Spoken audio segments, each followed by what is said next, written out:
1010, investigator reported disturbance at Acer Plaza. 10-4 dispatcher, verify address. It's Acer Plaza, repeat, Acer Plaza.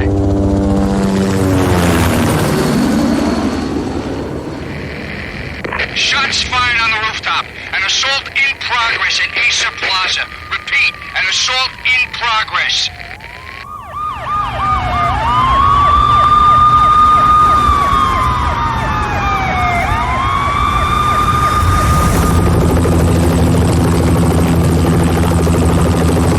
It's a war zone down here.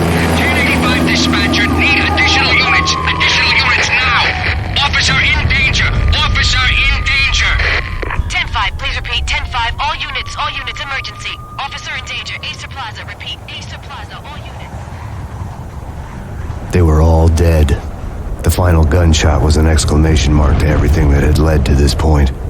I released my finger from the trigger, and then it was over. To make any kind of sense of it, I need to go back 3 years. Back to the night the Payne started.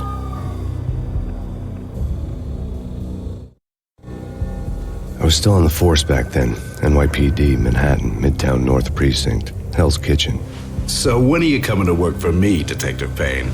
You'd make me work undercover in some hellhole. Sorry, Alex. Michelle and the baby come first. See? My last smoke. It's bad for the baby. That's you, Max. A regular Boy Scout. See, Alex. Still on for poker Thursday night, right? Like taking candy from a baby. Life was good. Sun setting on a sweet summer's day. Smell of freshly mowed lawns. The sounds of children playing. A house across the river on the Jersey side. Beautiful wife and a baby girl. The American dream come true. Honey, I'm home. But dreams have a nasty habit of going bad when you're not looking. The sun went down with practiced bravado. Twilight crawled across the sky, laden with foreboding.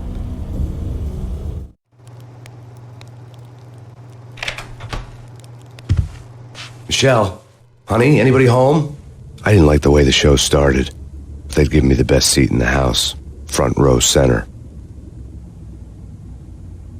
What the hell? Something ugly had been tattooed on the wall, a map of things to come.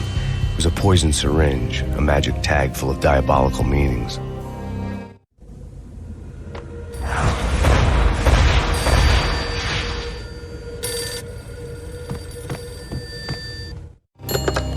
Listen, someone's broken into my house. Call 911. Is this the Payne residence? Yes, someone's broken into my house. They're still here. You have to... Good.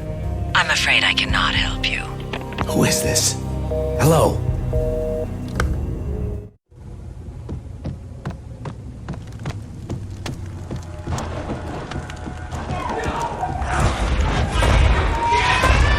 Michelle!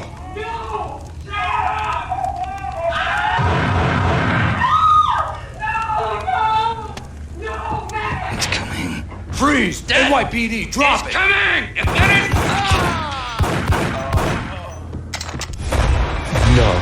No, please, God, no. The flesh of fallen angels!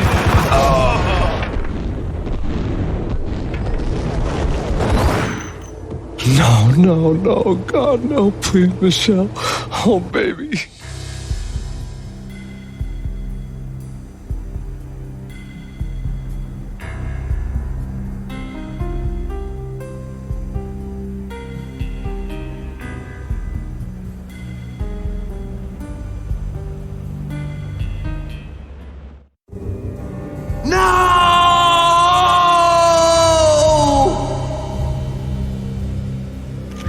That was 3 years ago. Everything ripped apart in a New York minute. The killer junkies had been high on a previously unknown designer drug, Valkyr, V. After the funeral, I told Alex I'd be transferring to the DEA. It took us 3 long years to get a break in the Valkyr case. Then, finally, 2 months ago, a dime dropper tipped us off that Jack Lupino, a mob boss in the Punchinello crime family, was trafficking. I went undercover, infiltrated the worst mafia family in New York. I came in from the cold and the dark. Outside, the city was a cruel monster.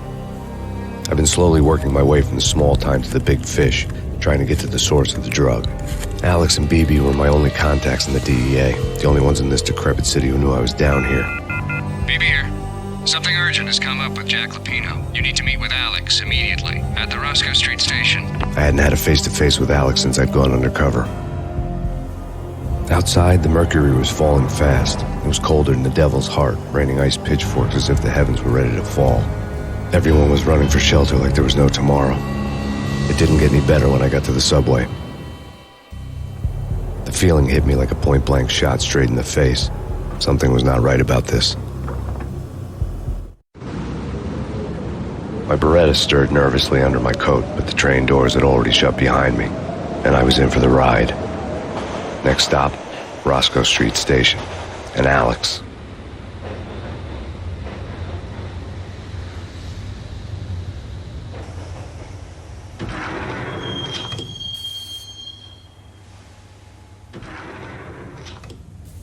The station was drenched in gloom. Alex was a ghost, nowhere to be seen. I'd have to look for him.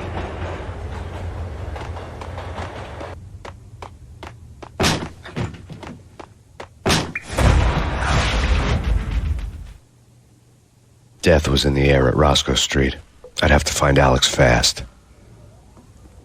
Wasn't Jake supposed to take care of this?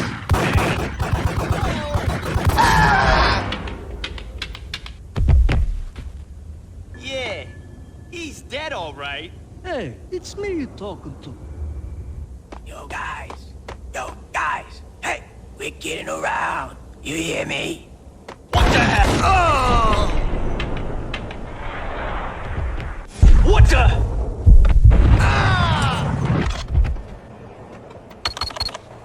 The security panel let out a mocking cackle. I'd need the right code. Hitting Roscoe Bank ain't exactly keeping low profile. The riskiest high seven, huh? But hell, the payoff makes it worth it.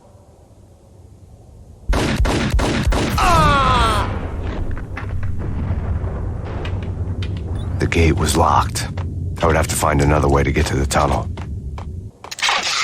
The pills would hold the pain back for a while. Kiss it goodbye. No, hey, what the hell?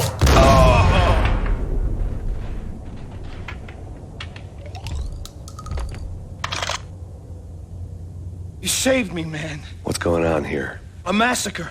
These armed thugs just appeared from nowhere. We need to get help. I can make the call from the control room 1 floor up. Can you take me there? Sure, sounds good.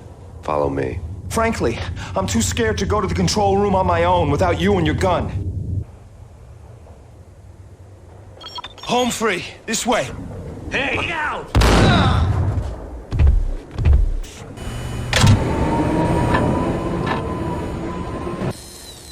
The train lit up like a Christmas tree. The power was back on.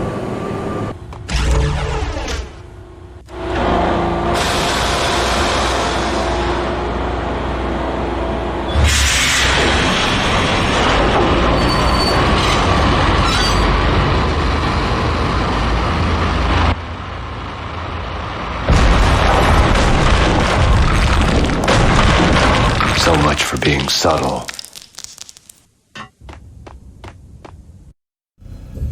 The rusty door led to an abandoned part of the station, closed off since the early 40s. Something big was going down at Roscoe Street. Maybe that's why Alex had wanted to meet me here. Maybe not. One way or the other, I was going to find out.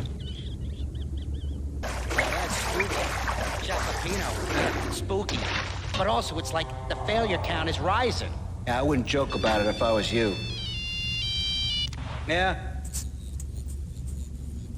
The station's not secured. Someone decided to play hero upstairs. That's all we need.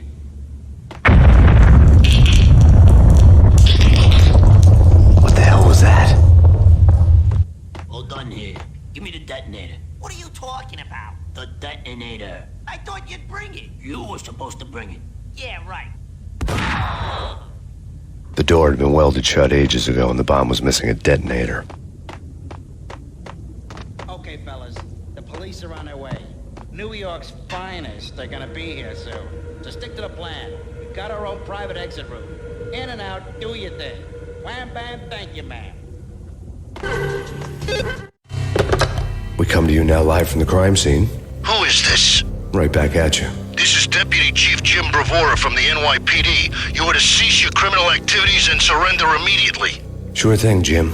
Me and the boys have been talking, and everyone's real sorry. They'll never do it again. Who the hell is this? Being placed at the scene of a bank robbery wouldn't have tipped the odds in my favor. The bank robber's score lay on the table. The bank robbers have been after Acer Corporation bonds. The Acer success story had recently been on every channel and on the cover of every magazine. The bank robbers had left their tools on the table. Judging by the detonators, the crooks had bought enough explosives to send Lady Liberty into orbit.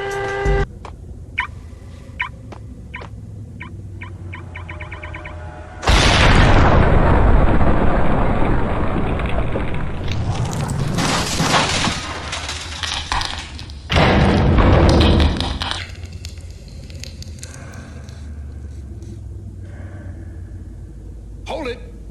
Max, Jesus, you almost gave me a heart attack. I nearly shot you. Alex, I'm glad to see you. What the hell's going on? There are more corpses here than at the city morgue. It's an armed robbery. A tunnel job straight to the Roscoe Bank vault through the old station wall. Is this why? This is Lupino's gig?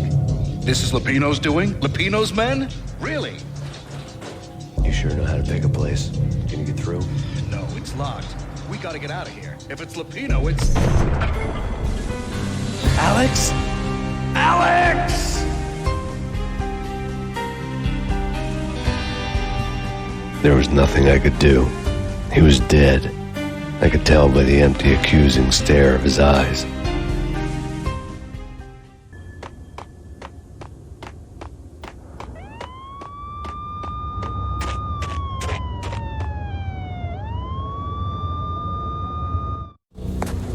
Alex had kept me relatively sane for the past 3 years. Now I didn't know how I felt. Somehow he had stumbled upon something big and ended up stepping on Jack Lupino's toes. Lupino ran his racket of sex, drugs, and contract killings from a sleazy hotel in a slum block of tenements. The NYPD was closing in. I could hear the sirens. Their wail was a crescendo. Lupino thought he could get us by taking Alex out and leaving me to take the fall for it. All he had gotten was my attention. I went for the hotel first. It was a sad old thing with flickering lamps and faded colors, cheap mobster punks and tired-eyed prostitutes. I walked straight in, playing at Bogart, like I'd done 100 times before. The place was run by a couple of murdering mobsters with shark smiles. The Finito brothers. Ladies and gentlemen, it's the Payne in the butt. Payne to the max. You're killing me. Did you make that up yourselves, or you get some wino downstairs to come up with it? Don't answer that. A rhetorical question. I got something for the boss. Lupino around? That kind of depends on who's asking. A friend or a junk squad plan. Don't answer. It's one of them, how do you put it, rhetorical questions. Lupino ain't here, but he says bye. Lupino wasn't in his cheap hotel. Instead, I ran into the Finito brothers. My cover had been blown. The door slammed shut behind me, and then I was dodging bullets like raindrops. Payne in the butt. Ha ha! Payne to the max. Junk squad piggy. Got a ticket to Marble City for you. First and last down.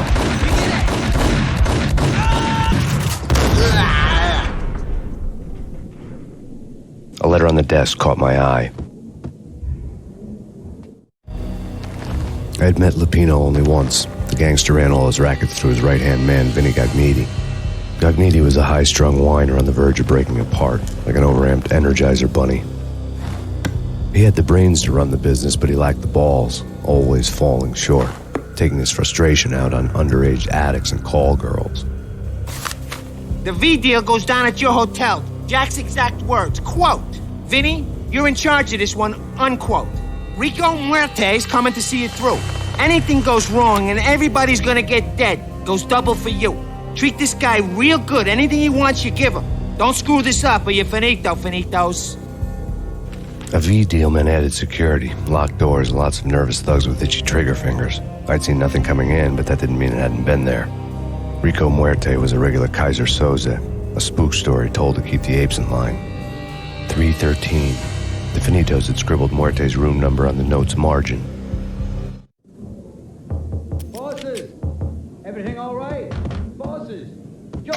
Virgilio, you're right in there? They're not answering. Call the others. Tell them to come quick. Okay, but we can't wait for them. We gotta go in now. Bosses, we're coming in.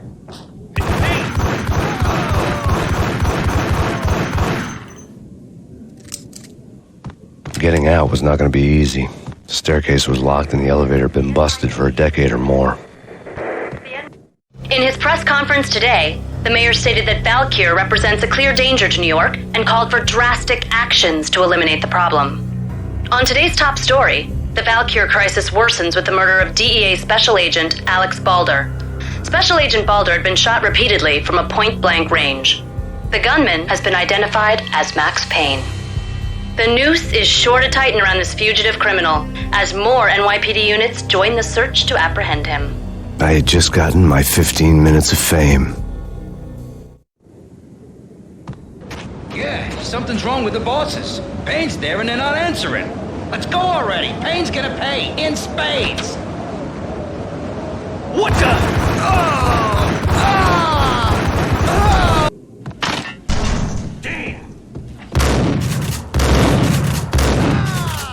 V-head junkies could go off without a warning. I had to be careful.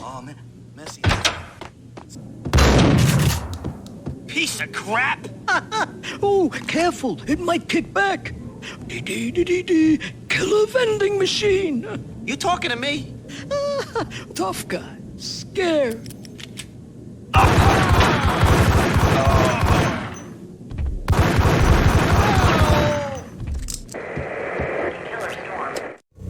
Tonight, the city's fight against the nightmare drug Valkyr took a turn for the worse as DEA Special Agent Alex Balder was found brutally slain at the Roscoe Street subway station. A suspect was seen leaving the site only moments after the shots had been fired, and the NYPD is currently in pursuit of Max Payne, a repeated felon believed to be armed and extremely dangerous. And now the weather. The worst winter storm in recorded history continues to pound the city. This party had been dead for a while. I couldn't say I was sorry I'd missed the show. I'd found Muerte's room. Muerte had received a letter. Our investigation had turned up nothing to link Angelo Punchinello, the head of the Punchinello family, to Valkyr. All tracks had ended with Jack Lupino. The letter in Muerte's room was signed by the Don himself. It was the first hint that the Kingpin knew what was brewing inside his syndicate. The trouble you got into after the Chicago screw-up. The Punchinello family bailed you out. You have been waiting for a chance to pay us back.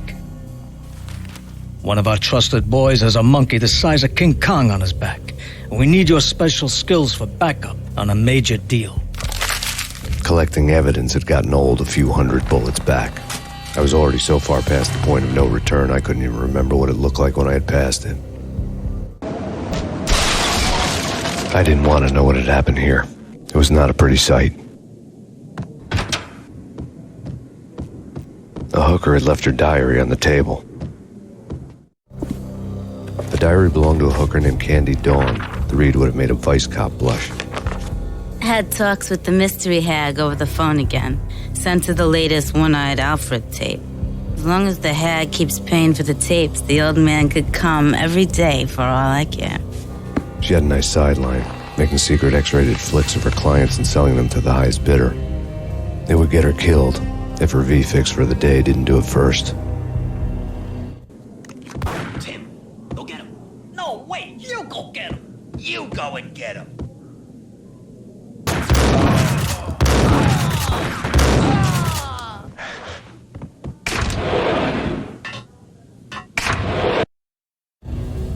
The old service elevator rumbled down to the bowels of Jack Lupino's hotel.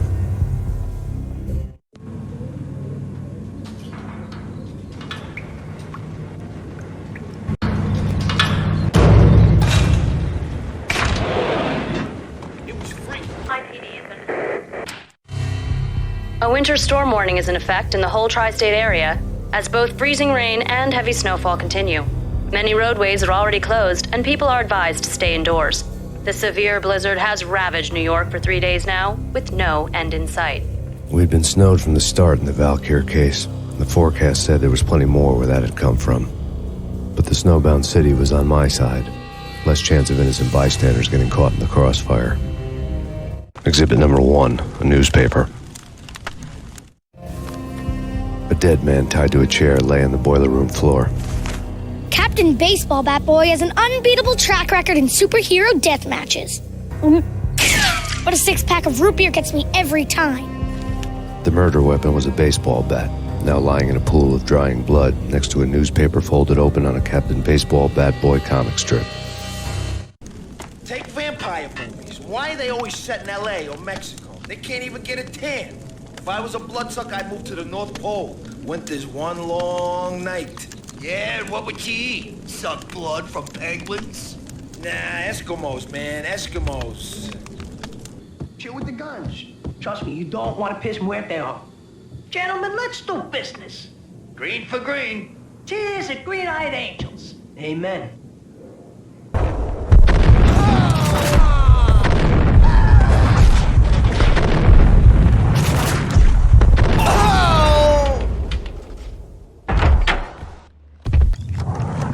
A lifetime ago, this would have gone down as a narcotics arrest.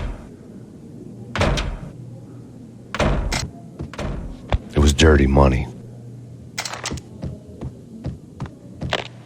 The transparent cylinders glowed green, full of Valkyr. There was a key on the table. Two mad dog killers, ready to murder each other. They step into the next room, and I'm thinking, now they're gonna do it. But no. They sit down in front of a TV and solve their differences with the Kung Fu fighting video game. I tell you, Candy, I was so depressed, I strangled them both with the video game cables. Oh, Rico, you're so bad. I am, ain't I? Rico Muerte, big-time hustler. Who the hell? It's that cop. Muerte went for his gun.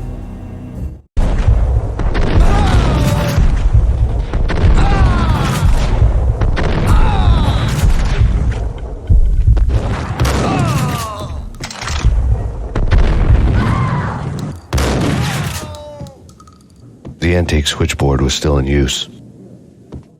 There was an old telephone switchboard in the back room of the reception area, the kind that made phone tapping child's play. It wasn't hard to picture a fat pimp sweating with headphones on, listening to his hookers talk dirty and fake orgasms over a web of party lines, the blood veins of New York. Right now, there was a different set of moans and groans going on. Boss, Cornelia, this Max Payne. He came, started capping us. He killed him. Are you freaking kidding me? He's just one lousy cop. You better be freaking kidding me. Whack him. What's the freaking problem? Hello? Answer me. Hello? The word was out. A deadly virus released into the city's corrupt circulatory system. Something wicked this way comes. Max Payne at large.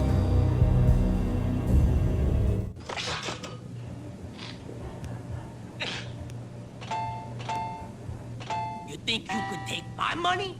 You know who you're dealing with? Huh? Do you? Do you?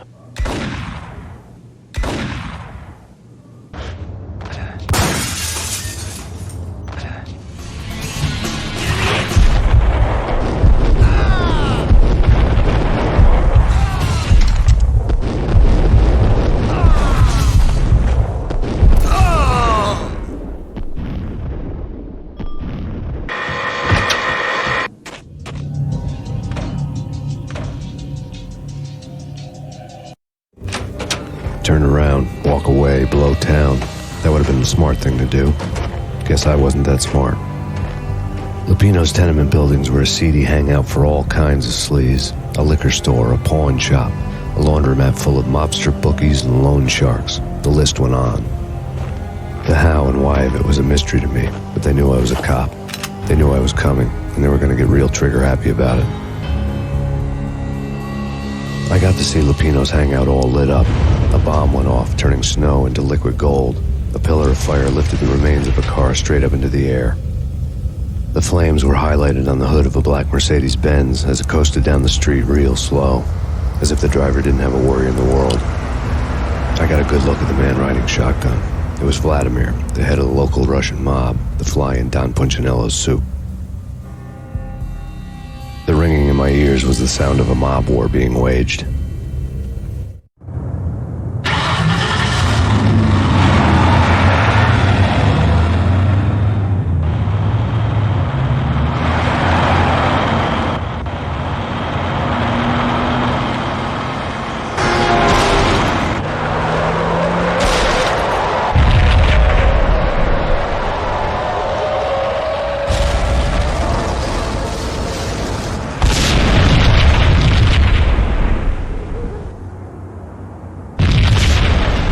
Exploded inside the closest slum building. It was a lucky break.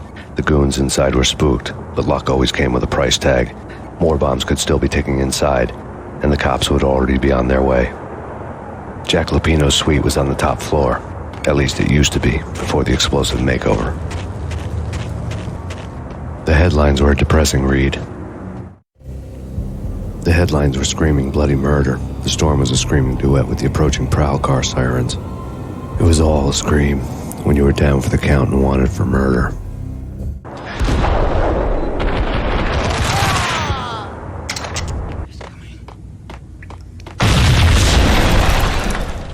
The whole building was rigged with explosives.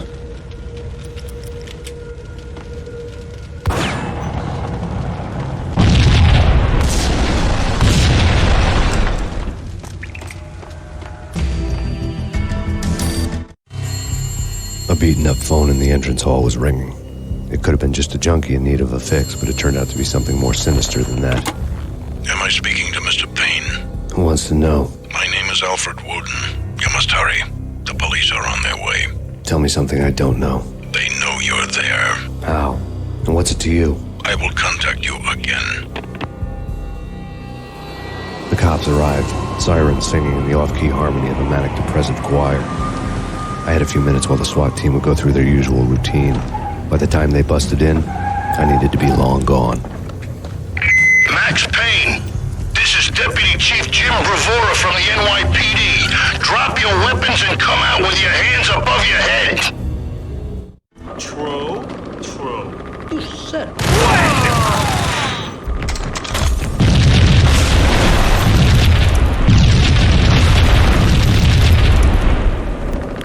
The door was locked. I'd need a key to get through. Someone had left a letter on the counter. Suddenly it all made sense. The bombs, the Russian mob boss making an appearance in person. Gagniti was his usual self. All talk and no walk. After our hit, the Russian has only a couple of guns left and they can be bought. There's no freaking way he has the guts to try anything after that. As it turned out, the Russian had plenty of guts. One thing you could count on, you push a man too far and sooner or later he'd start pushing back. Freeze! This is your final. There was a key on the shelf. Will be forced to take action. Don't make us come and get. Drop it! Yo!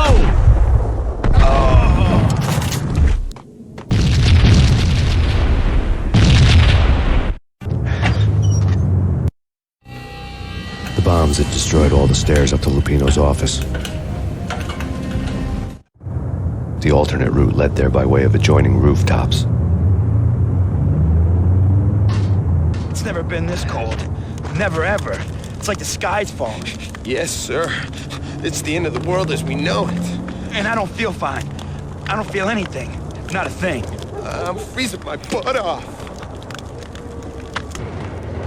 To get to the roof, I'd need to get to the elevator through the locked door up ahead.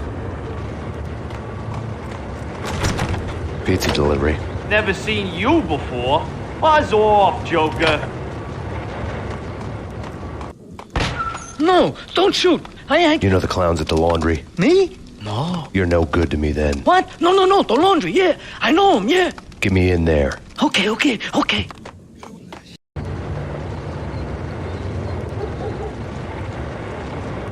It's me. Open up. Let me in, quick. Not so fast.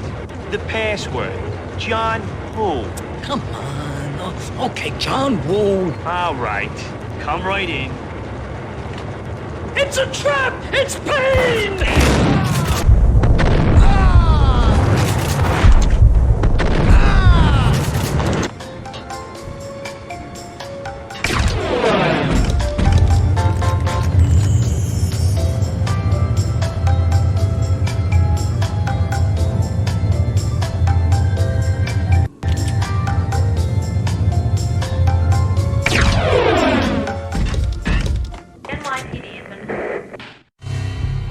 York City is in crisis tonight, with reports of Valkyr-related gang war in the streets of the Bronx. Apparently, Max Payne, wanted for questioning in connection with the slaying of a DEA special agent earlier tonight, is waging a one-man war against his former partners in crime. Among the list of casualties so far are notorious mafia members Joey and Virgilio Finito, as well as Rico Muerte, himself a fugitive from the law, and a suspect for several murders in the Chicago area. The NYPD has been placed on full alert. A citywide APB has been put out on Max Payne. Deputy Chief Jim Bravura has promised to take whatever steps necessary to bring him to justice. What those steps may be remains to be seen. For NYCNN TV News, this is Kira Silver.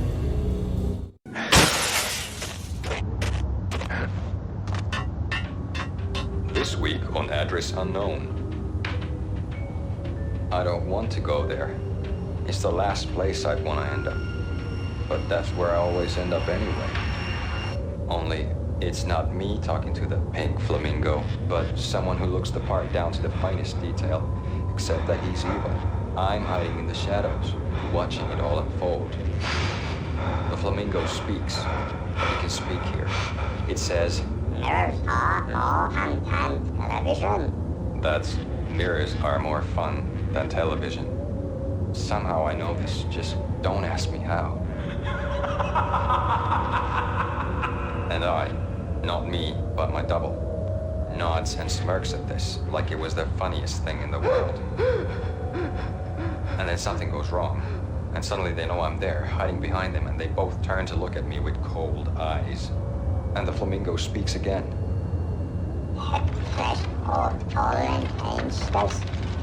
I have no idea what that means.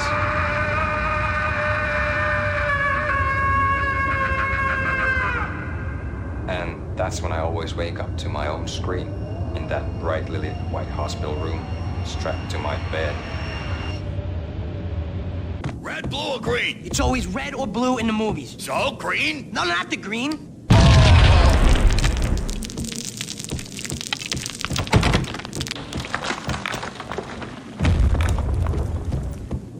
What the hell are you standing around here for? They're bombing us. What are you doing? You're doing nothing. What are you doing? This is war. Freaking war.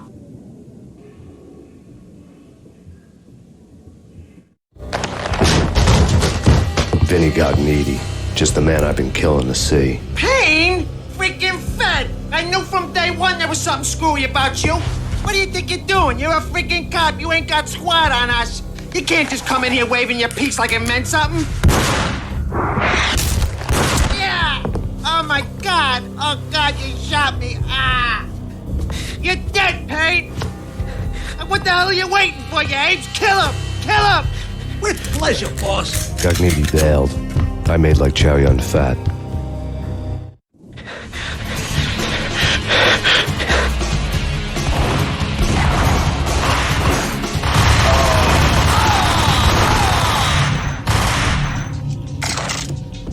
A crumpled letter lay on Gognitti's desk.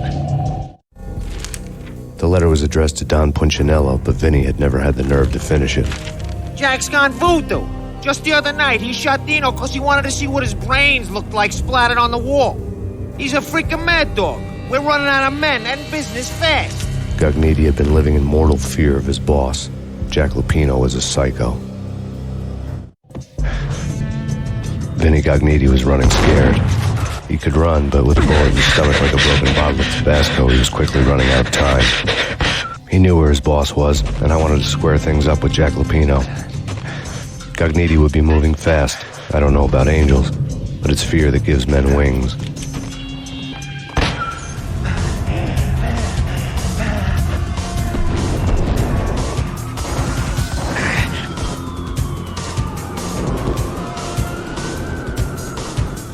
Gognitti hitched a ride.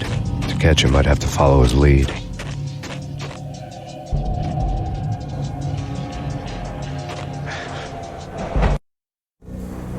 This was my second train ride of the night. The way it started didn't promise anything better than the last one. Freezing wind tearing at my face like sandpaper and razors, ice hard and slick under my hands and feet. And somewhere in the background, the wail of sirens, the city howling after me. New York sped by and fast forward. Dark rooftop water towers and a dead forest of antennas and chimneys, all a blur. When the train he was riding slowed down, Gognitti made his move.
It's Payne! He's coming down the stairs! Shoot the bastard! Okay, boss, you got it. No problem.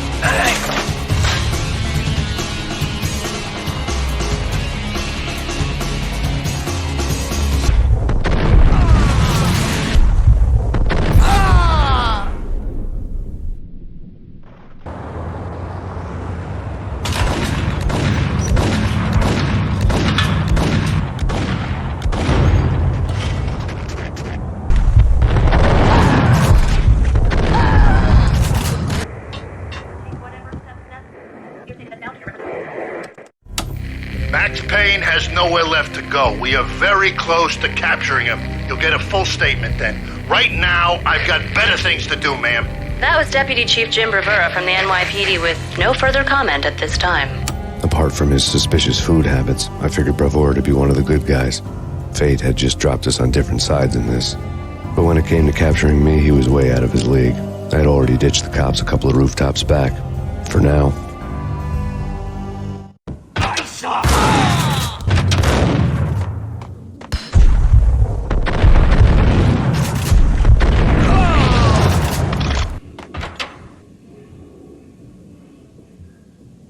Open, goddammit! Payne! I'll kill you, you lousy freaking cop!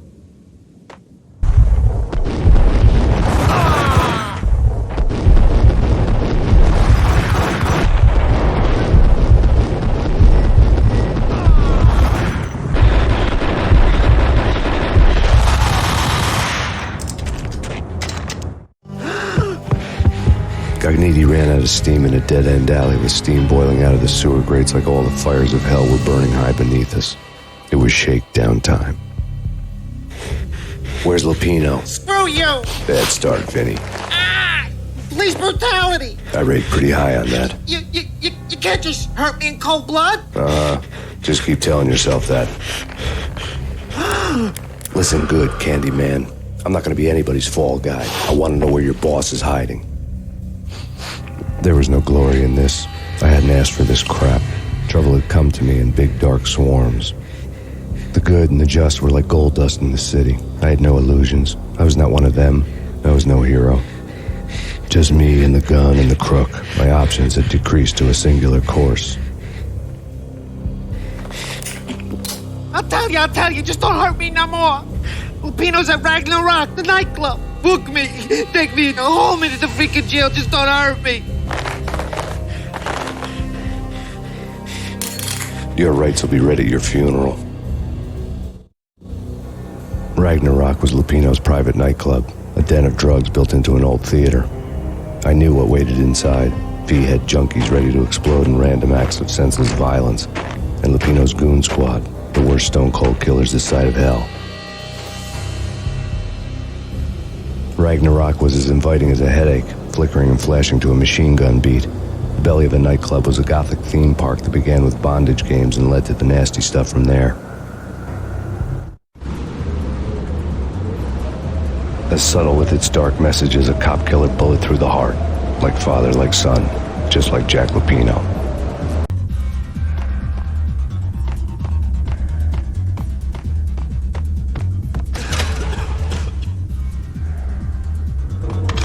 had never been a bestseller.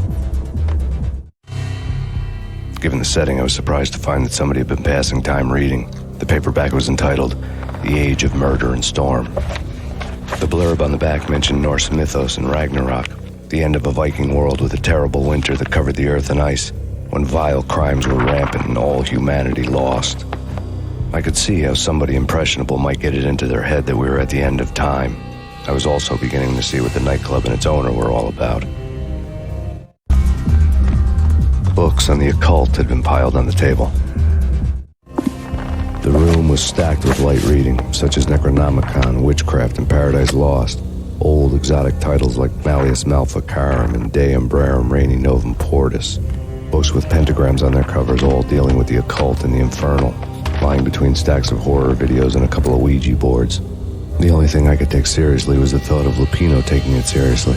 He had been spending a lot of time getting intimate with the guy downstairs.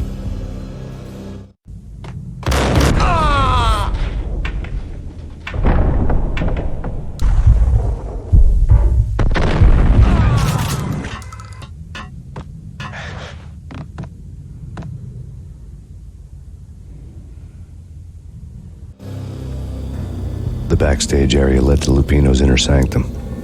The hot air inside was like an invisible wall, thick with incense and something else, a sickly sweet smell that made you gag.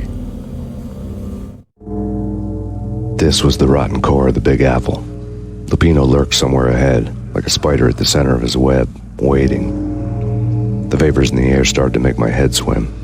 Torn pieces of a letter lay scattered on the sofa. Punchinello had threatened Lupino in writing. The note had been torn to pieces, bloody fingerprints all over them. Don't want you to think that one of my boys is not playing with a full deck. Shape up, Jack. We are running a business here. I'd hate to send the trio to strong-arm you. The trio were the Don's notorious henchmen. It was obvious that Lupino hadn't been intimidated by the threat.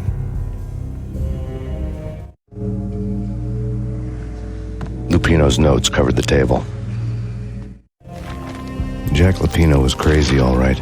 The table was scattered with notes of demented arcane nonsense written in rusty blood, a mishmash list of demons, devils, and dark gods evoked. Beelzebub, Asmodeus, Baphomet, Lucifer, Loki, Cthulhu, Lilith, Hela, blood given to you all. He was after that old Faustian deal, your soul for power and fortune. Just sign on the dotted line with your blood. Lupino's notebook lay on the pedestal. Jack Lupino was crazy, all right. Mythic wolves, let loose to devour the sun and the moon. Lupino is the wolf. I'm Mr. Beast, the big bad Fenris wolf. I'm the end of the world man, wearing the flesh of fallen angels. After Y2K, the end of the world had become a cliche. But who was I to talk?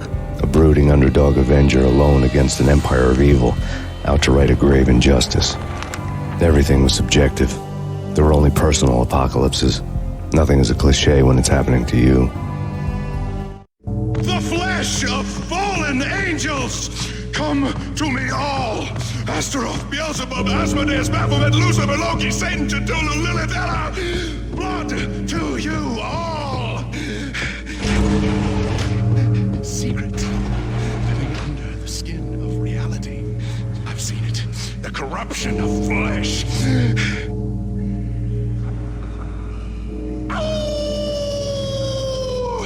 I'm the wolf, yeah! I am the wolf! It's close. It's coming. You have come. A witness to the end of time. It's now! I will rise to her side! I don't need the words! I'm beyond the words!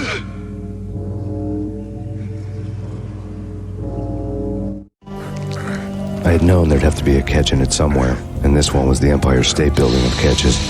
Lupino was pumped up and dying to go 15 rounds with a mutant alligator. And then he started this spooky monkey talk, straight from a bad dream. Mine. I have tasted the flesh of fallen angels. I've tasted the devil's green blood. It runs in my veins. I've seen beyond a world of skin, the architecture of blood and bow and arrow. Death is coming! She is coming, and hell follows with her. This is the twilight winter. I am ready to be her son. Her time is now, and all who stand in her way must die!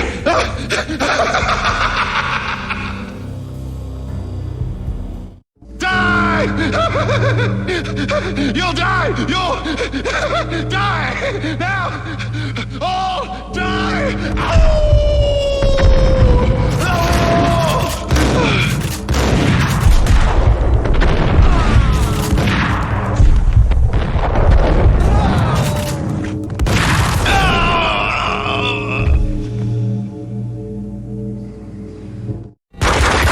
Lupino finally went down. I wanted to make real sure he'd stay that way. V was a bad monster. Turned them into friggin' zombie demons from outer space. I think he's dead already. Huh? And that's when it happened. But dead or not, you've got the wrong guy. In stepped this knockout femme fatale holding a gun to my face. I returned the favor. Lisa Punchinello. Lisa Punchinello was the Don's wife. Mona Sachs. Lisa's evil twin. Your safety's off, evil twin. You might hurt someone with that gun of yours. Lisa's the damsel in distress. I'm the professional. I'd blow you away without batting an eye. Sure, and you can check out my credentials splattered all over this joint.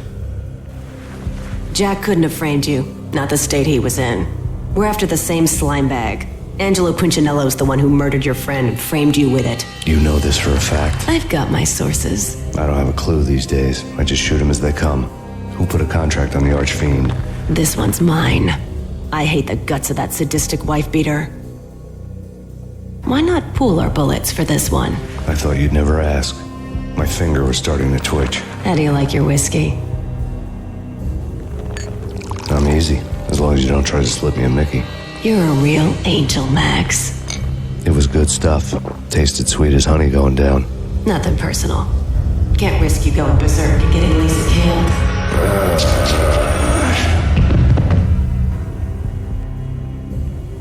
The nightmare was always the same. Violent shapes moving in darkness, old and ugly. The killer's mad laughter was a riddle filled with wicked innuendo.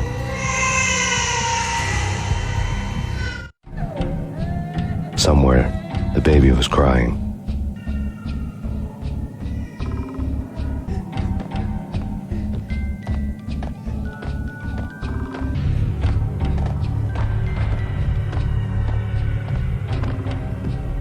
Should have known it when we found you snoring next to Lupino's corpse. A comedian, huh? Michelle looked at me from the photo. The Payne family. Happiness captured in a Polaroid moment. I had thought it would last forever, till death do us part. I didn't want to think about it. As long as I didn't, it could never happen. But I had broken my own rule. The thought had already slipped in. Fear was rusty needles poking at my brain. Cold and scaly, it slithered down my chest. The pictures were filled with good old times. Alex and I had a few moments of glory between us. Crime-fighting comrades, the best in NYPD DEA collaborative team. Good-hearted macho bullshit like that. I would have given anything to have him here as my backup. No such luck. No luck at all.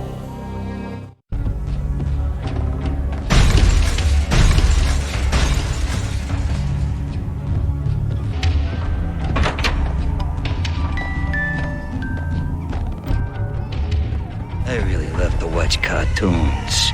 Captain Baseball Bat Boy's my favorite.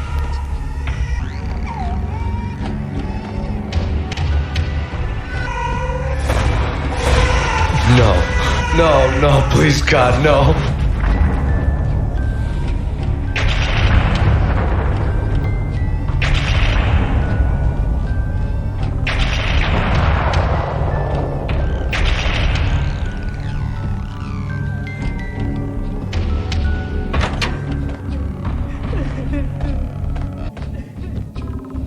Slice him, dice him, shoot him full of holes, blow him to bits, vaporize them, disintegrate them, no matter what you do, they'll still be back, good as new. Michelle's diary lay on the table.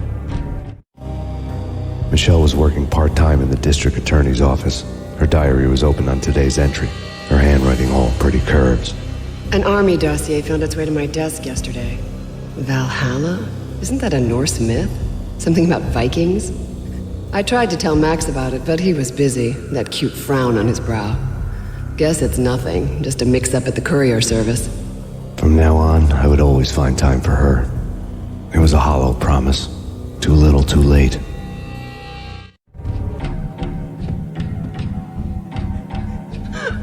Max, no, please, Max. Why? I didn't mean to. I'm sorry.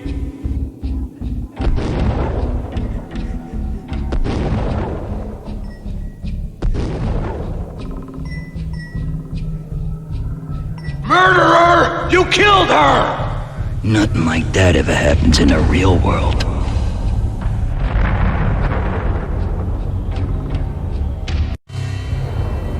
I woke up in a bad dream. My head felt 2 sizes too small for my brain. Max Payne. I envy your name. And the killer was smiling. Pleased to meet you. I'm Frankie the Bat Niagara. Niagara, as in you cry a lot? He had a baseball bat and I was tied to a chair. Pissing him off was the smart thing to do.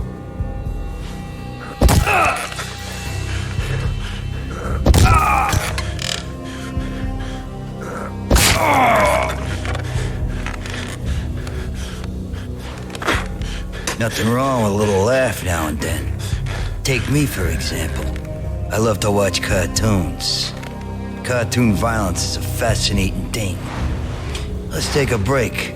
I need to take a leak and maybe grab a cold one at the bar. Don't worry.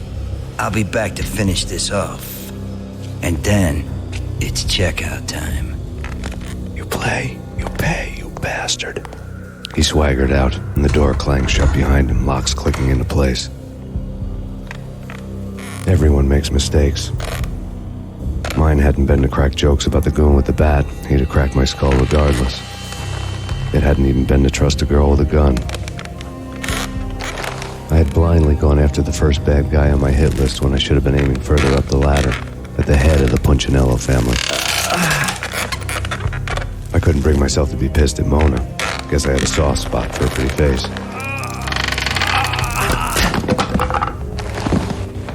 But when somebody decides to play baseball with your head, you tend to get sore. They had dragged me back to the basement of Lupino's hotel. I was beaten, bruised, and blue. I felt like the chair I had broken to get free.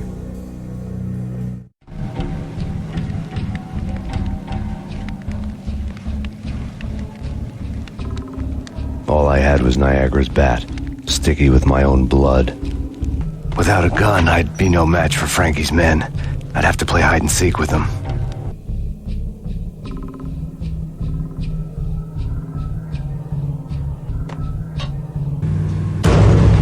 It's Payne! Things were fast going from bad to worse. The men in blue had come and gone. They had decorated the place with chalk outlines and tied it together with yellow tape. The cops who had stayed behind were dead. Frankie, his boys, and I had the place all for ourselves. Just forget about it. Just forget about it. Hey, just forget about it. That crazy witch, you should have heard her. She was a real scream when the boys caught her trying to cap the Don. Oh, that's friggin' bad. To the trio? That's even worse than what Frankie's doing to that poor bastard downstairs. She's gonna take a long time to die. The mobster muscle on the phone was talking about Mona. Punchinello's trio were nothing but bad news. More evidence that Punchinello didn't like me much. The fact remains that all the victims so far identified in the Ragnarok shooting have been known criminals, many of whom had large doses of V in their blood. Reliable sources say that Max Payne was also among those killed, although no body has been recovered at this time. Reliable sources. That meant somebody thought the Mafia had me and didn't want the cops snooping around anymore. The body would be delivered to them barely recognizable. Case closed. Don Punchinello had the power to be that reliable source, which was no news. But his news was old news. Framing me hadn't been enough. Don Punchinello had put a hit on me. He wanted me dead, and it had been important enough for him to give written instructions to Frankie about it. Max Payne should die like a dog for the trouble he's caused. Frankie, I know I can trust you to give this matter the dedication it needs.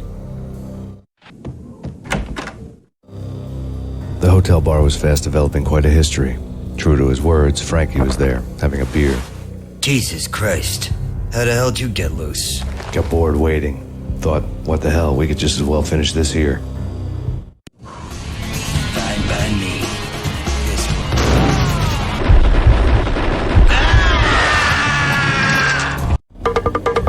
Thank you. You've been a lovely audience. Had enough? I don't play with girls anyway. Unfair! I spotted the tail as soon as I left the hotel. A big black Mercedes. I'd seen the car before. That time it had heralded impressive explosions. Vladimir was back. Bang. You're dead, Max Payne. I might have laughed if I remembered how. What's this supposed to be? Cops and robbers? Look, you want something with me? Get in line. Peace, man. Relax. You know you are a real news item. Armed and dangerous. I am going to make you an offer you can't refuse. I've always wanted to say that.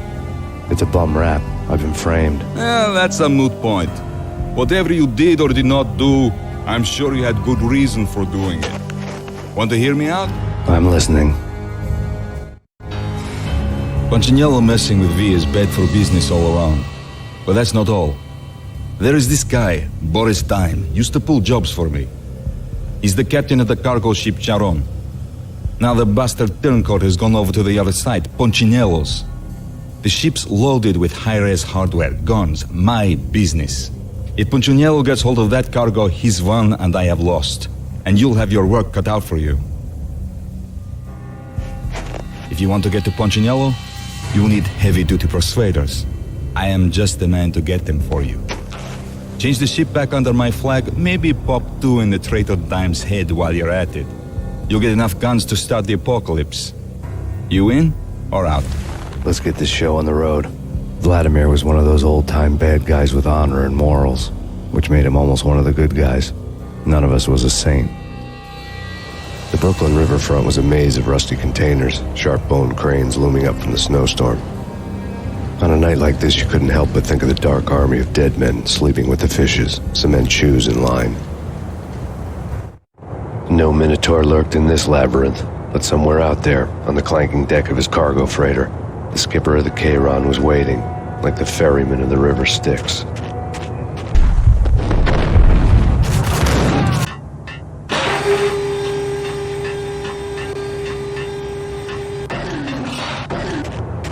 What the? What the hell?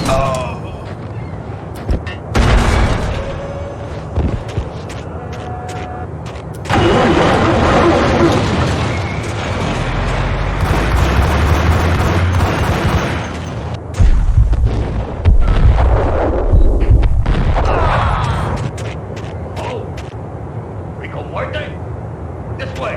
In here.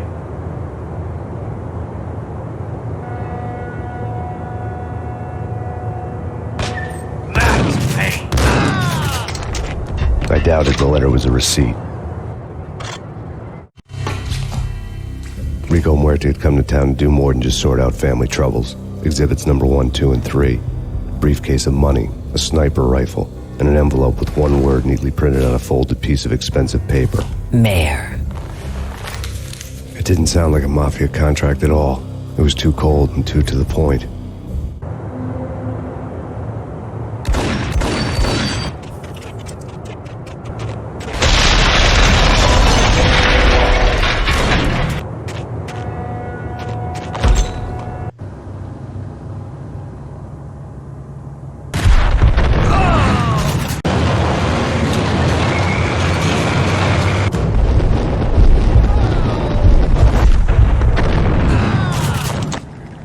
I had found Boris Dime's ship. Rust had crept over the side of the cargo steamer a long time ago. Boris Dime would be on board. I'd have to smoke half of his crew to even get near the gangplank. Guns were probably being kept in the hold, buried amidst the rats and oily water.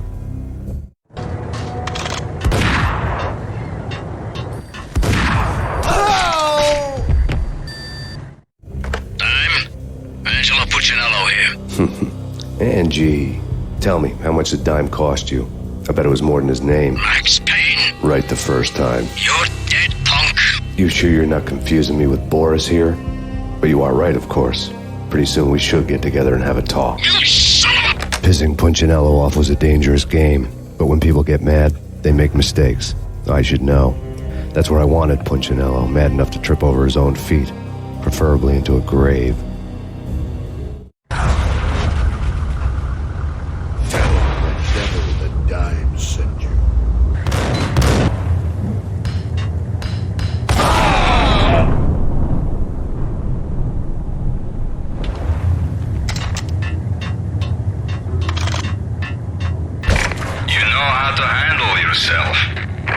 Anybody who says different is calling me a liar.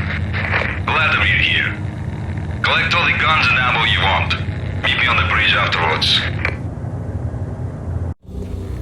Did you get everything you need? Check. I owe you. Anything you need. This is my solo.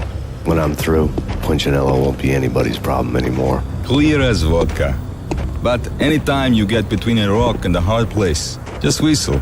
This could be the beginning of a beautiful friendship. You really get a bang out of this big-time gangster act, don't you? Even with all this firepower, I figured I couldn't get to Punchinello at his manor. I could only hope that he wouldn't pass a chance to hear me beg, to see he's won. This is Max Payne. I want to cut a deal. Payne, you're a dead man. That's what everybody keeps telling me.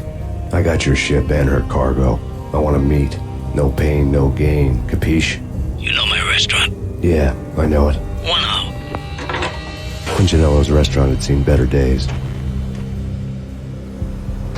Snow was falling like ashes from post-apocalyptic skies, but that was outside. Things would soon get hot in the Don's restaurant. I knew it was a long shot, Angelo Punchinello actually showing up, but there was no crime in hoping.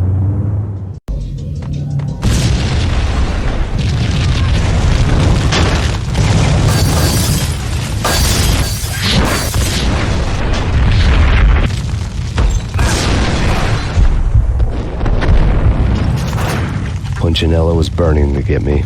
The feeling was mutual. He was trying to put out my flames with gasoline.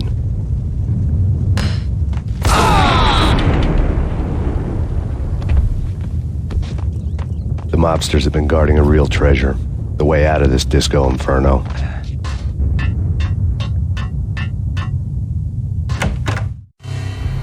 Vlad had seen my smoke signals. The Mercedes was revving to go, almost drowning out the banshee wail of the sirens. You coming? We'll drop you off at the Punchinello Manor. Sounds good to me. When this is over, look me up. I could use a professional like you. I'll keep that in mind. The night groaned with cold. The garden lights flickered nervously. In their light, the falling snow was dead white before the darkness ate it up. I had heard the stories. The trio were mad dogs. They'd have hung the heads of their enemies over the manor gates if the capo had only let them. Punchinello wanted pain. He'd see the pain. The trick in my situation was that there was no trick, no matter what the movies tell you. No rules, no secret mantra, no roadmap. It wasn't about how smart or how good you were. It was chaos and luck, and anyone who thought different was a fool. All you could do was to hang on madly, as long and as hard as you could. Someone had graciously left the back door open for me and killed the guards. My money was on Mona. I knew the trio would be standing between me and Punchinello. I had read their rap sheets, thick as phone books. No one would be walking out of here alive. The numbing cold of the broken night had followed me in. Upstairs, the trio tangoed down the manor halls to the silent rhythm of their murderous hearts. the blood of their victims rust on their lips. Vince Mugnano, Pilot Providence, a.k.a. Big Brother, and Joe Deadpan Salem. The pistol was a frozen lump in my hand, piercing the skin, gnawing me to the bone. In death, the thug had been promoted to messenger. Someone hadn't enjoyed the Don's hospitality.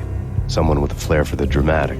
Someone who had let herself out of a locked cell and passed a couple of armed guards. My thoughts were on Mona again. I could only hope she was a good enough gambler to walk away while she was still winning, before she'd run into the trio.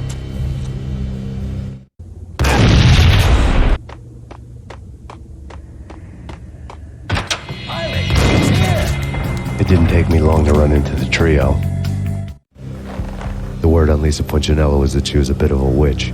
The tarot cards on the kitchen table fit the picture. They weren't my kind of cards, but I was willing to take a crack at the hand Mrs. Punchinello had dealt. The first card was the Tower. Maybe that was supposed to be the Manor. It got easy after that. The devil was the master of the house, and death was me, coming for him.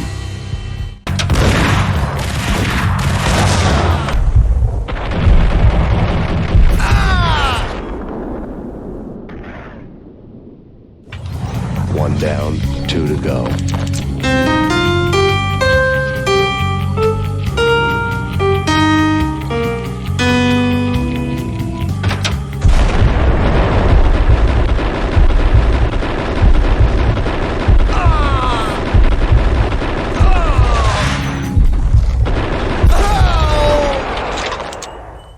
Two down, 1 to go.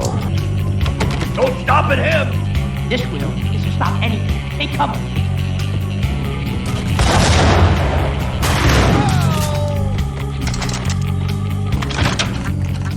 It was too late for her. You're a real angel, Max. I couldn't tell whether it was Mona or her sister. The body was a mess. The sick bastard had really gotten a kick out of it. Seeing her lying there got me thinking about another woman's body on another bed. Got me thinking about a fallen cradle.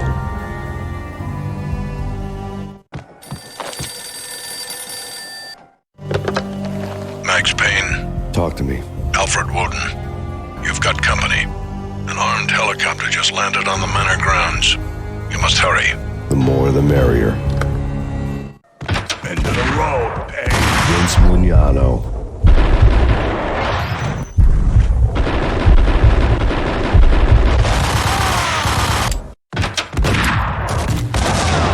Punchinello's trio was done for.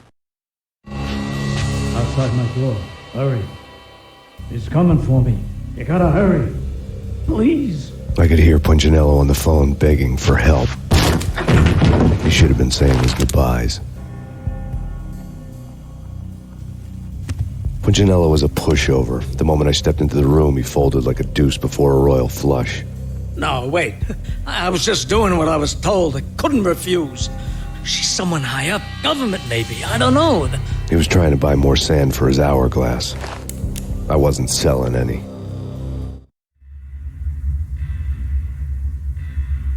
No, I told him nothing.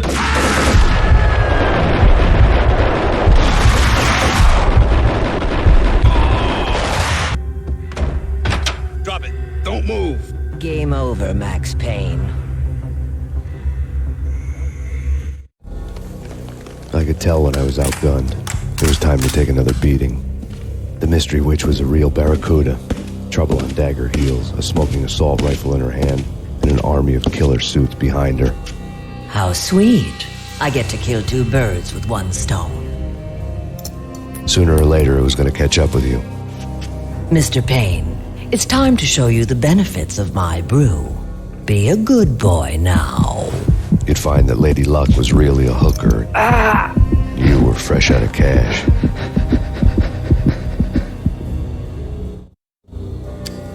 Gentlemen, we're done here. Take me to Cold Steel. She had just given me an OD of Valkyr. I could feel green fire eating my brains. They turned to steam. They did a fade on me. I'd never had a chance. The witch had got me just as sure as if she put a gun to my head and pulled the trigger. The shadows rushed me, bruised mugshot faces hungry for revenge. They knew my weak spots and closed in for the kill. The floor turned into a vortex of green blood. I fell. The flesh of fallen angels.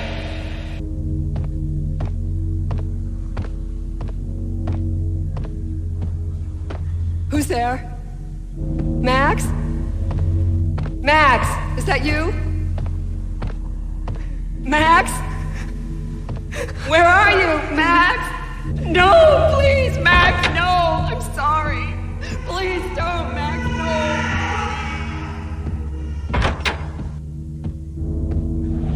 Max? Where are you, Max? Please. The letter was staring at me. There was something disturbingly familiar about the letter before me. The handwriting was all pretty curves. You're in a graphic novel. The truth split my skull open, a glaring green light washing the lies away. All of my past was just fragmented still shots, words hanging in the air like balloons. I was in a graphic novel, funny as hell. It was the most horrible thing I could think of.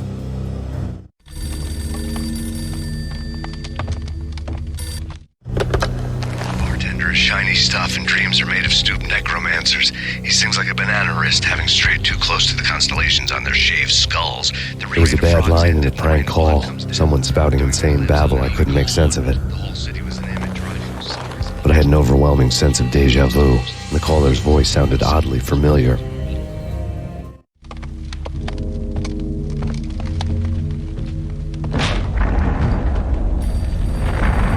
The weird piece of paper looked dangerous. There was something disturbingly familiar about the letter before me. The handwriting was all pretty curves. You're in a computer game, Max. The truth was a burning green crack through my brain, weapon statistics hanging in the air, glimpsed out of the corner of my eye, endless repetition of the act of shooting, time slowing down to show off my moves, the paranoid feel of someone controlling my every step. I was in a computer game. Funny as hell, it was the most horrible thing I could think of.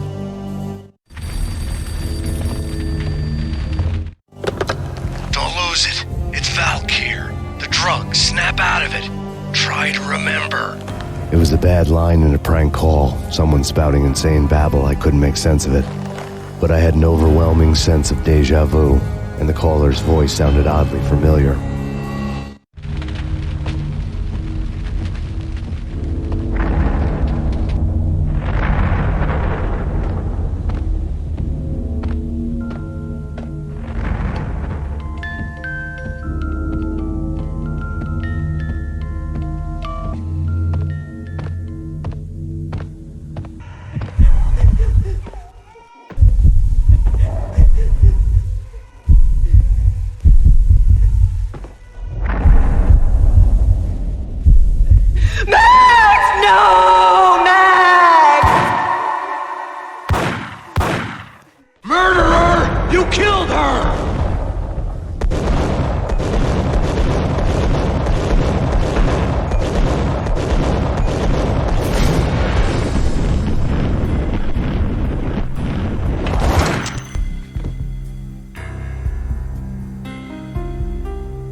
Max, something happened at the office today. A strange memo. Something about Vikings. Honey, I gotta run. You can tell me all about it this evening. Have a nice day, darling. The bullet holes were rubies on her chest, blood glowing on her ivory skin. She was so beautiful. The killer was smiling. The flesh of fallen angels. Slowly, the green nightmare faded, leaving dark stains on my soul that would never come off. I felt like flatlining. I was all shook up. I woke up in a cold sweat, sick and tired to the bone, lying in a puddle of my own puke. The hag had said take me to Cold Steel before it had all gone crazy. It was a clue, the only one I had. It took me forever to crawl back to my feet and hit the road, but when I did, I drove straight to Cold Steel Foundry outside the city. There was a whole lot of action around the place for a freezing winter night. Trucks coming and going, men running. I had the drop on the mystery witch. She thought I was dead. I was on her blind side. I was going in. The bad trip had put me in a crazy mood, adrenaline pumping through my aching veins. Staggering on the mill roof in ice and snow and wild wind, I was a ninja. My kung fu was strong. I wasn't hitting anybody. At best, I was Superman on kryptonite about to fall through a skylight, down to where it was all going down. A half-abandoned industrial area in the middle of nowhere. The factory was a perfect front for any number of illegal activities.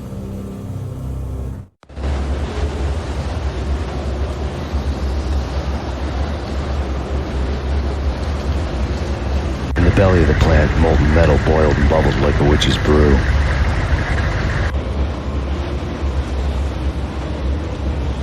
Damage assessment. Yes, that's that.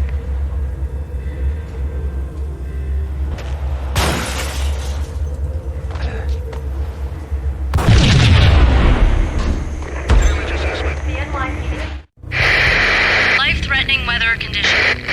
A record-breaking killer storm. In the city's history, vehicles stuck in snow. Heavy snowfall. Forecast shows severe weather is expected to continue. Out in the night, snow fell like confetti over the Devil's Parade.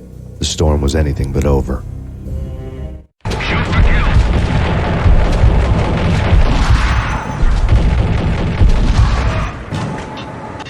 Can you believe it? I bet they sleep with their rifles. I bet they've given them names. I guess. So, you don't have a name for your gun? Hello? Hell no. You do? Well, yeah, kind of. Hey, let's hear it. Well, I call it Dick Justice. I rest my case.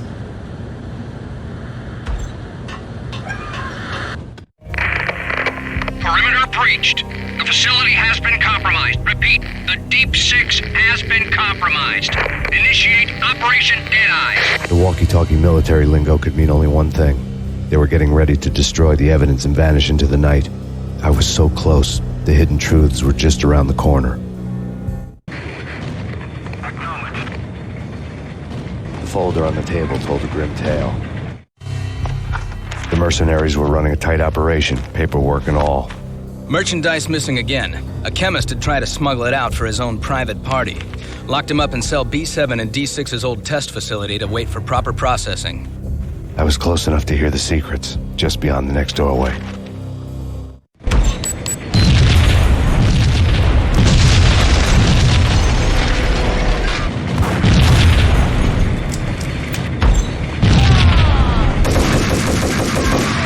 The monitor showed me the way. Processing diagrams filled the control room screens, all but one. An elevator titled D6 on one of the screens, somewhere onwards, past rows of ovens, in the core of the plant.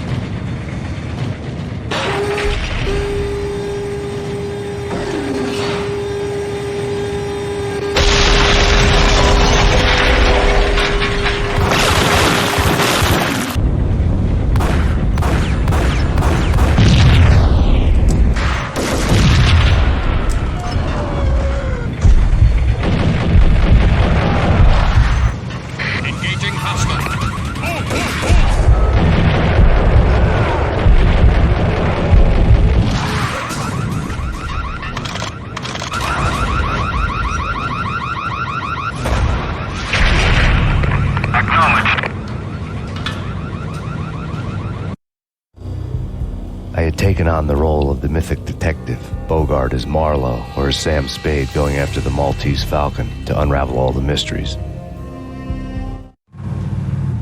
Following a path of clues to that final revelation, even if it would take me down to the cold, cavernous depths of a grave. You can't do this! My men are still inside! Do you have any idea why this is called Operation Deadeyes?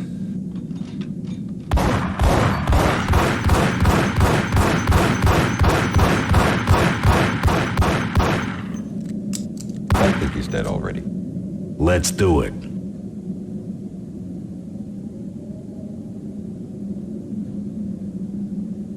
Attention all personnel. The self-destruction sequence has been initiated. Evacuate the complex We've got immediately. company. I had seen the logo on the floor before. There was an old army bunker under the steel mill. I knew the military plaque on the floor. I had seen 1,000 variations of the insignia on crumbling brick walls everywhere in the city. The sword replaced by a syringe. Project Valhalla, V for Valkyr, V for Valhalla. All of a sudden it read like a crackpot conspiracy theory. Attention all personnel. Like everything else in the Valkyr case, the door code was a mystery to me. The chemist had been using the workstation when he died. The half-life of the lab rat had ended online, his password blinking on the screen. 665, the neighbor of the beast. Hey, in here! Hey! Attention all personnel. The self-destruction sequence has been initiated. Proceed to the nearest I thought I was gonna die in there for immediately. sure. I need you to get me through the decontamination chamber airlock. You're crazy! No way! The place is blowing up, for Christ's sakes! Either that or back to the cell. Your choice. Okay, I'll do it.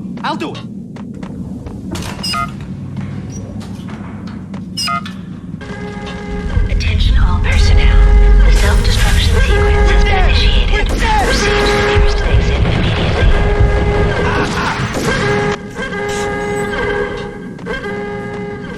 I'll punch you through. Bad. Decontamination code.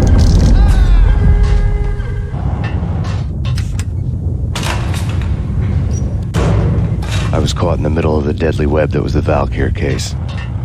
One of the lab terminals had the project logo on the screen. Top secret. Project Valhalla. U.S. Army.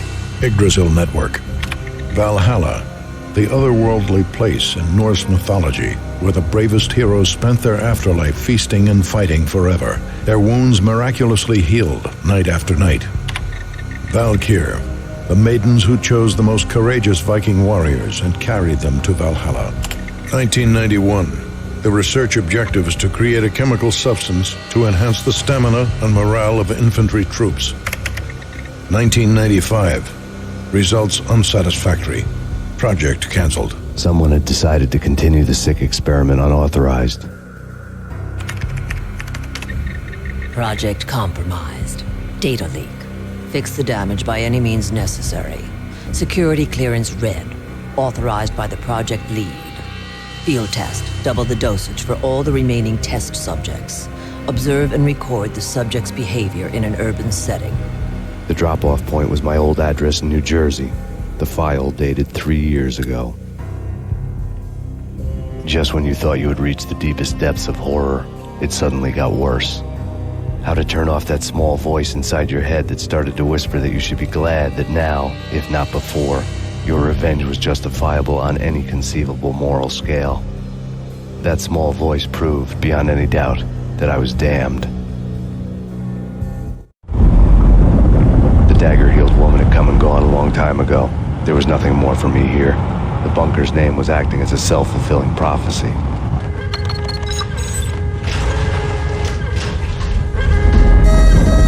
Decontamination. Self-destruction imminent. 30, 29, 28, 27, 26, 25, 24, 23, 22, 21, 20, 19, 18, 17, 16, 14,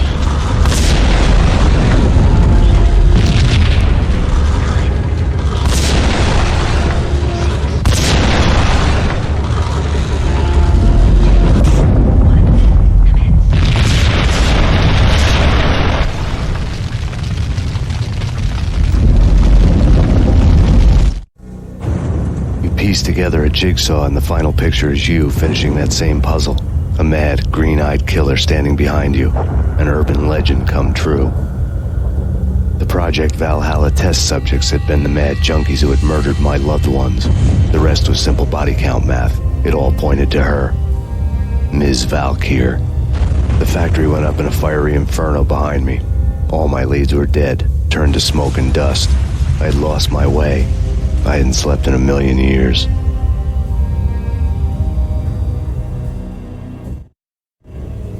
I felt thin as death. I've been living on an endless supply of week-old donuts. They were fuel for this crazy furnace inside my head. I couldn't remember when I had last seen the sun. I was on a permanent graveyard shift. When the darkness fell, New York City became something else, any old Sinatra song notwithstanding. Bad things happened in the night, on the streets of that other city, Noir, York City. I was in an all-night diner, downing cup after cup of coffee that tasted like engine oil, when a new message from BB got me back on the killer track. What the hell happened at Roscoe Street? Maxie, I'm going out on a limb here. We need to talk this through, come up with a plan. 2:30 a.m., the Choir Communications Garage. The more I thought about Alex's murder and the frame-up, the more it felt like an inside job. I should have seen it coming. BB had sold me out, and now he wanted to finish what he'd started. The garage was dead. BB showed up in his tailor-made suit, gold watch, and cufflinks to match, all way beyond a cop's pay. Maxie. Oozing suave charm, he was guilty as hell. What the hell does BB stand for anyway? Backstabbing bastard? Come on, don't be like that. Have a cigar. I don't smoke. Maxie, you have no idea how big this is. It's huge. You have no idea. I think I do. You're a bribe-taking bent cop who sold out his partner. Those mobsters in the subway were a dead giveaway. Hard to miss. Bet it was exactly like this with Alex. Up close and personal. You can't win this one, Max. No, but I can make damn sure none of you do either. BB turned out to be another cardboard cutout bad guy.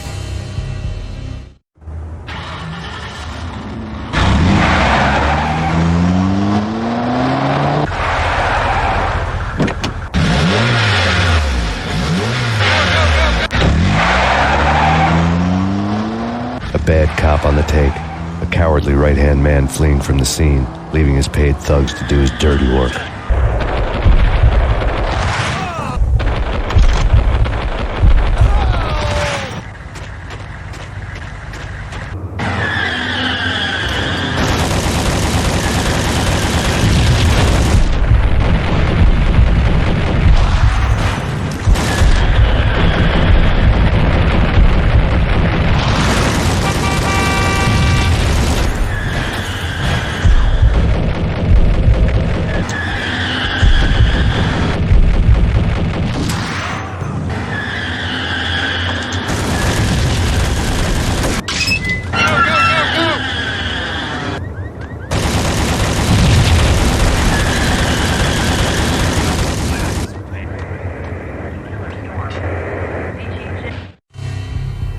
Reports of a fire at the Punchinello Manor in Westchester. The manor is the home of Angelo Punchinello, the alleged head of the Punchinello crime family.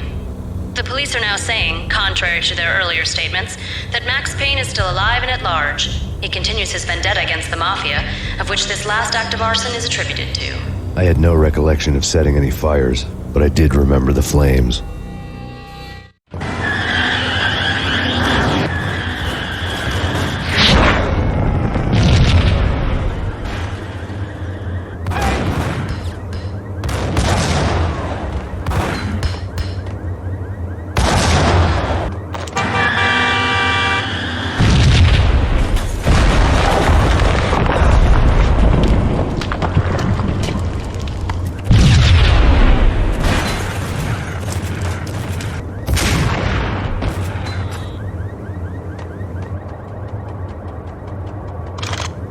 A payphone started to ring.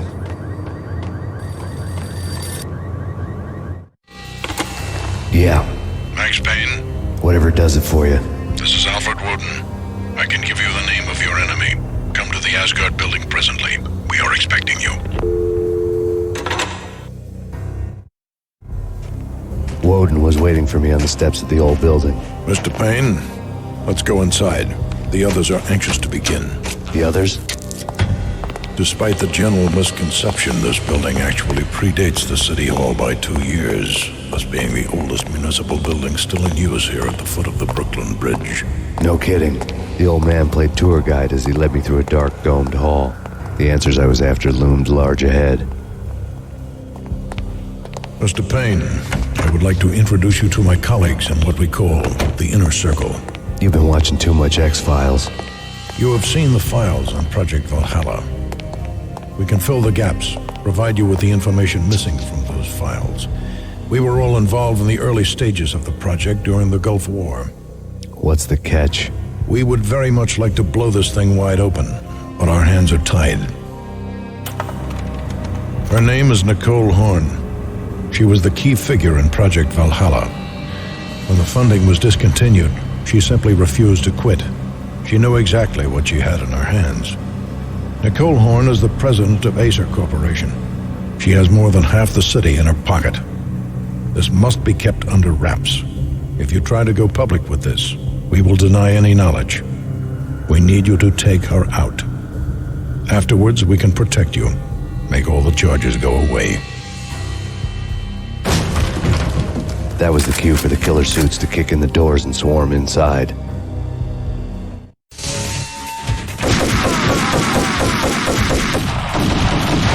It was an impressive floor show, but I decided to leave early anyway. It was only a one-story fall. Lucky me.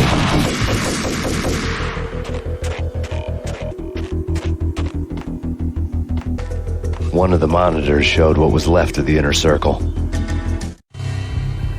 On screen, the so-called corpse of Alfred Woden stood up, miraculously waking from his dirt nap, looking smug among his dead pals. In the land of the blind, the one-eyed man is king. I didn't know how he'd pulled it off, but it was a pretty slick way to get out of all his promises. Most of what he had said fit too well to be a load of crap. And what is your answer to those saying that he is actually providing a service long overdue to the city? This crusade nonsense has gone too far. He's out of control. It must stop.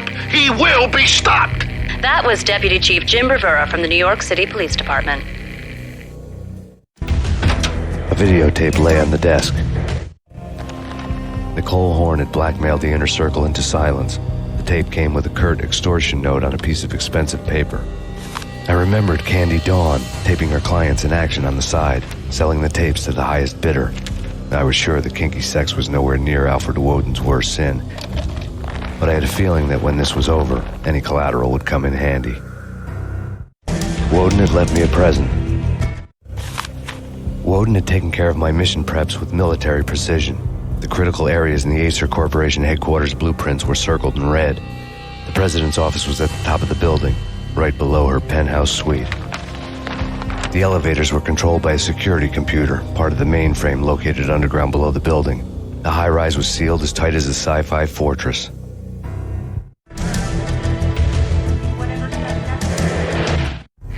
Nothing seems to stop Acer Corporation's phenomenal victory march. Incredibly, the stocks are still rocketing. Worried experts already see a danger in the company's success. Some have gone as far as to say that Acer Corporation is about to become an even bigger monopoly than Microsoft ever was. Move, move, move!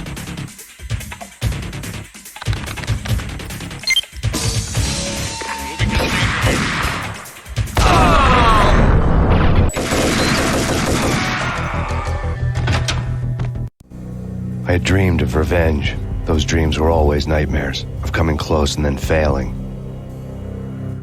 Now I was close. I had a name to guide me, Nicole Horn. I had nothing to lose. The inner circle had quite a track record. Project Valhalla had not been the only thing the inner circle had been involved in. There were rows of cabinets full of files. The Serpentine Secret Society went back a long way, always pulling strings from the shadows. I couldn't say I was sorry.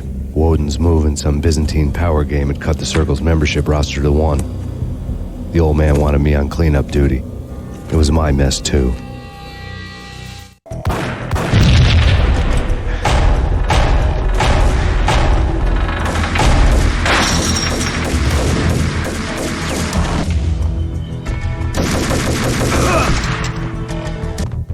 Found him.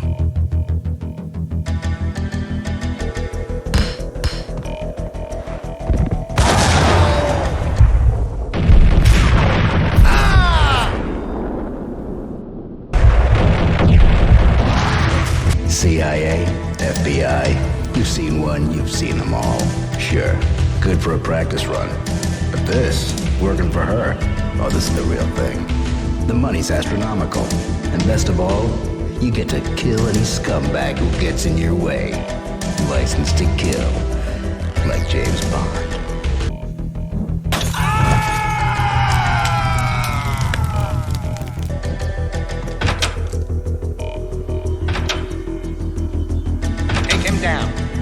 to kill. Let's finish this.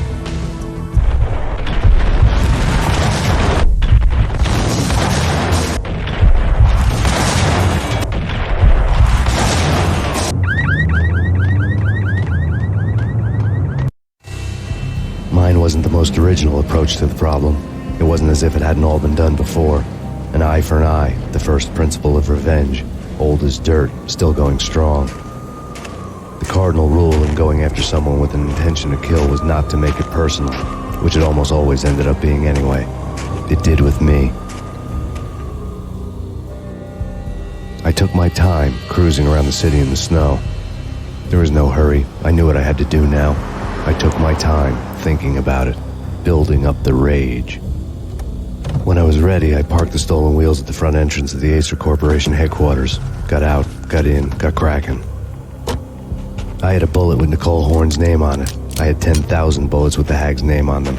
She had ultra-high-tech security systems, enough mercenaries and weaponry to start World War III.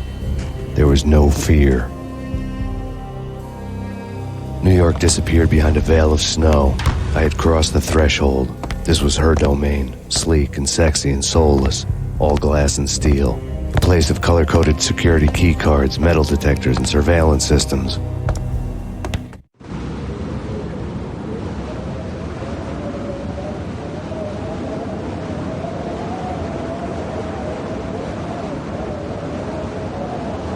Colder than a walk-in fridge. Cold as a gun.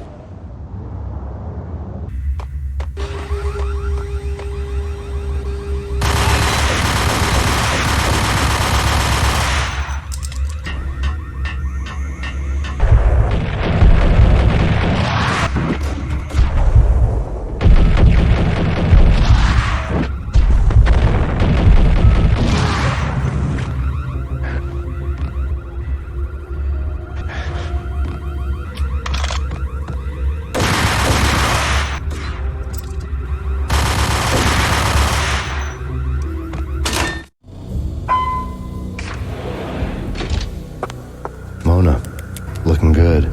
Max, we gotta stop meeting like this. It will be a cold day in hell before I let a narc cop stop me. Miss Sachs, do your job. Relax, Max. You're a nice guy. I don't kill nice guys. You're not bad yourself. It was different when Horn wanted Punchinello dead. To cut her ties to the Mafia. He deserved to die. The same goes with her. She's the bad guy here. Her sister was whispering to her in my favor. I knew the appetites of ghosts intimately. They hungered for revenge. No! A gunshot boomed and she fell down in slow motion. She was a nice girl, not really a stone-cold killer. And now she was stone-cold dead. Like religious fanatics or loyal samurai, Horn's private army was coming at me.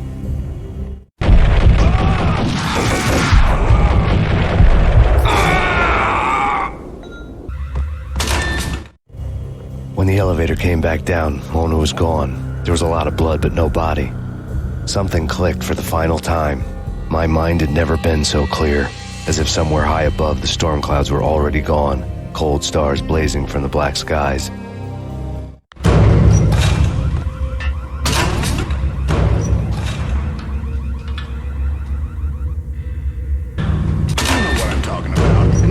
Action movies, and I'm talking about the coolest of the cool.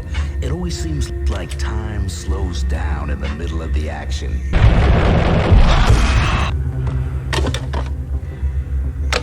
I had elevator access to the mainframe. From there, I'd be able to override the security locks and get to her office.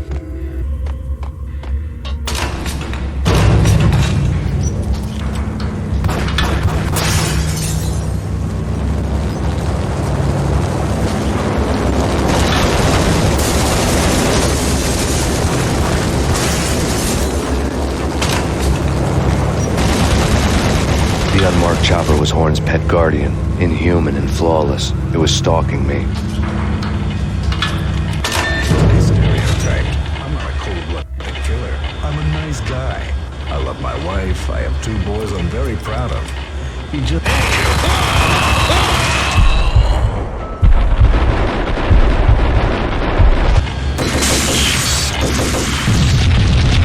All Horn's telematics were now offline. All bets were off. The elevator would take me all the way up.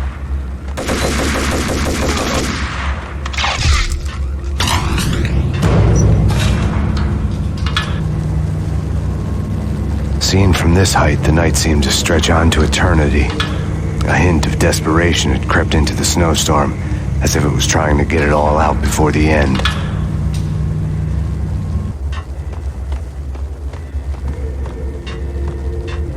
Horn's personal computer was on.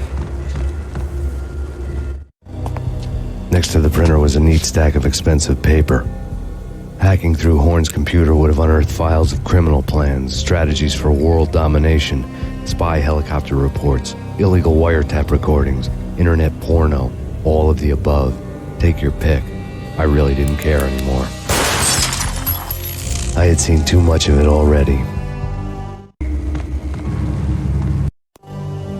Valkyr had been meant to be a white-winged maiden that would lift you to a warrior's heaven, but it turned out to be a one-way demon ride to hell.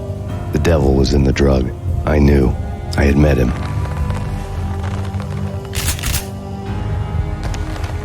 And now I was going to kill her, the queen of the underworld who had tried to lift herself a bit closer to heaven with her drug money. No begging, no bribes. She knew better. Honor among killers. We who were about to die. Both of us knew how this would end, in pain and suffering. All this because your wife stuck her nose into things that were none of her business. The cops were coming to take me away. The sirens were like a bad conscience I couldn't shake. It's ridiculous you've made it this far. You won't be alive when they get here. Stop him!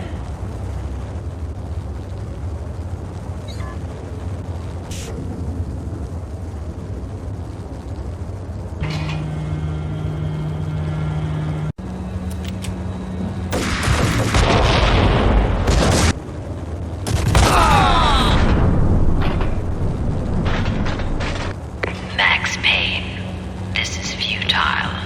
A waste of time. The deaths of your wife and daughter were necessary. Inevitable. It is done. You cannot bring the past. Nothing you do will make it any better.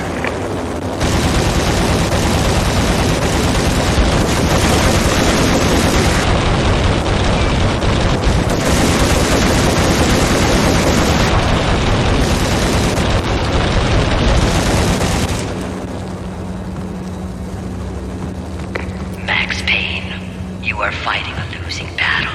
You cannot survive this. You will die. Stop fighting. Make it easy for yourself. Accept your fate. You will die here.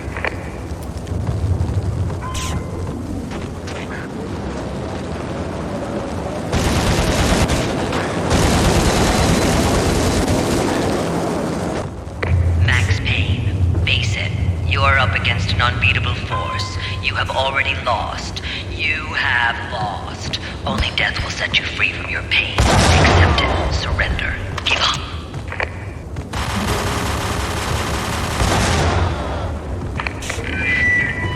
What do you mean he's unstoppable? You are superior to him in every way that counts. You are better trained, better equipped. You outnumber him at least 20 to 1. Do your job.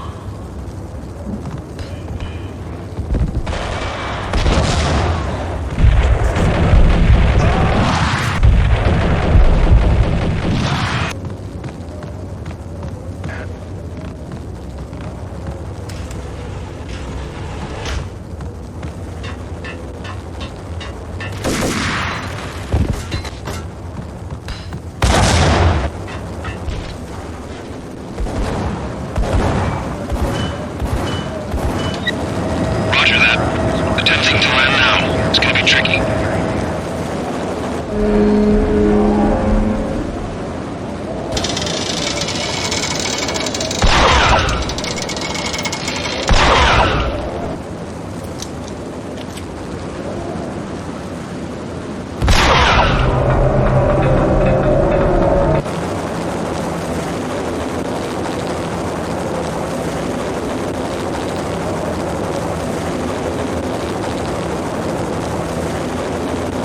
She's on board. We're out of here as soon as the wind dies down. Don't like the look of that mast.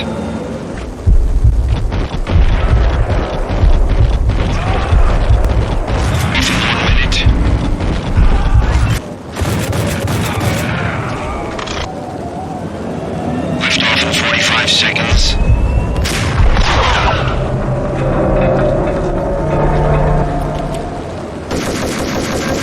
15 seconds to lift off.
Dead.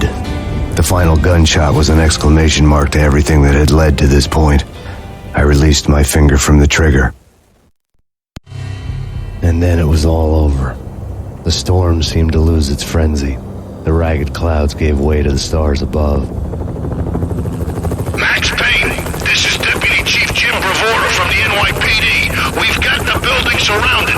Throw down your weapons and lie down with your hands behind your head. A bit closer to heaven.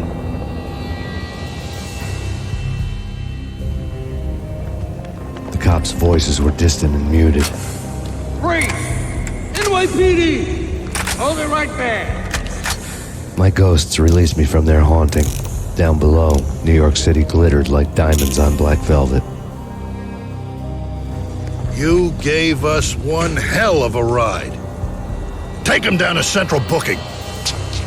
You heard the man. Woden was there in the crowd, standing by the sidelines. It wouldn't be over till the man with the patch would say so.